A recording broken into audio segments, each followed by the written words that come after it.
What is up, guys? This is Matt back here again for another alternate history election. This time, you can see it's the 2000 presidential election, and we are going to keep Al Gore as the Democratic nominee, but instead of George W. Bush, we're going to have former Vice President and Senator from Indiana, Dan Quayle. He did run in 2000, so we're going to pretend that he beat George Bush in the primary, and Dan Quayle will be going to the general election.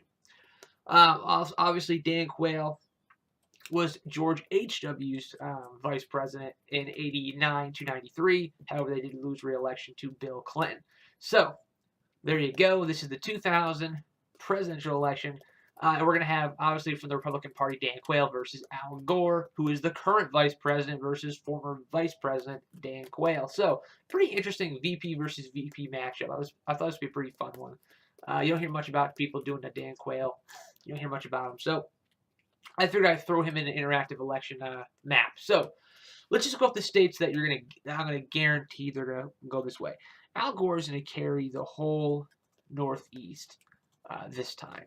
Vermont, Maine, and I'm gonna leave New Hampshire blank for now. So right now you already got Gore at 95. However, Indiana, Quayle is from Indiana. He was the senator there. Dan Quayle will carry the state of Indiana. And Dan Quayle being from the Rust Belt is going to definitely play an interesting part in the Rust Belt over here.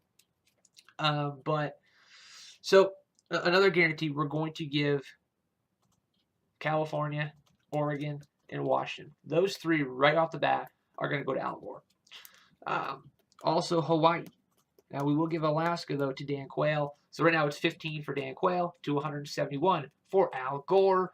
Now if you look here on the actual 2000 actual election, you obviously had George Bush win 271 to Al Gore's 266, and Al Gore actually won the popular vote.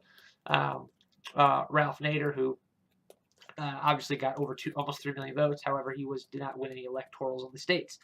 So the Florida was the key to this election. We'll get to the Florida after. Quayle will get Texas. And Al Gore does have some Southern appeal, being from Tennessee, which we'll talk about that soon.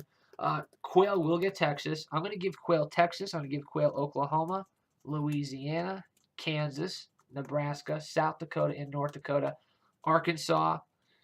However, Tennessee is going to go for Al Gore. Now, Bush, being from the South, that was why he was able to carry it in the year of 2000. Quayle's not from the South. He's from Indiana, the mid part of the country. So obviously, we're going to give Al Gore the state of Tennessee. However, Kentucky will go to Dan Quayle, and West Virginia will also go to Dan Quayle. States that Bill Clinton carried. Gore will not. I don't know if he has enough appeal for the area. Plus, being from the Rust Belt that Quayle is, he's going to carry some of those states.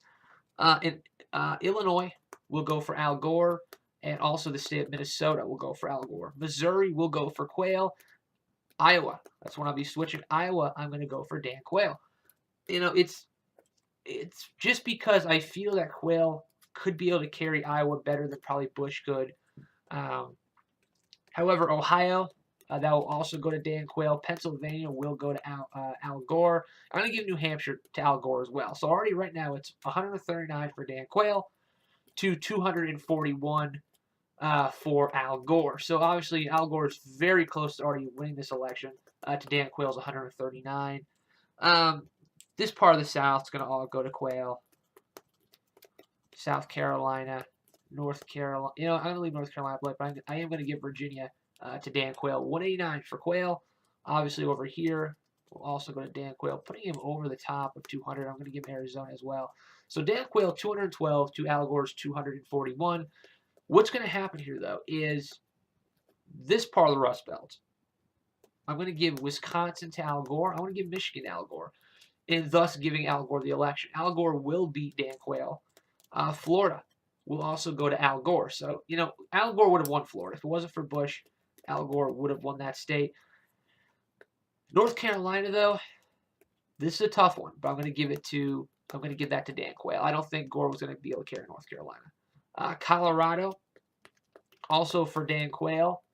I'm also going to give New Mexico to Dan Quayle.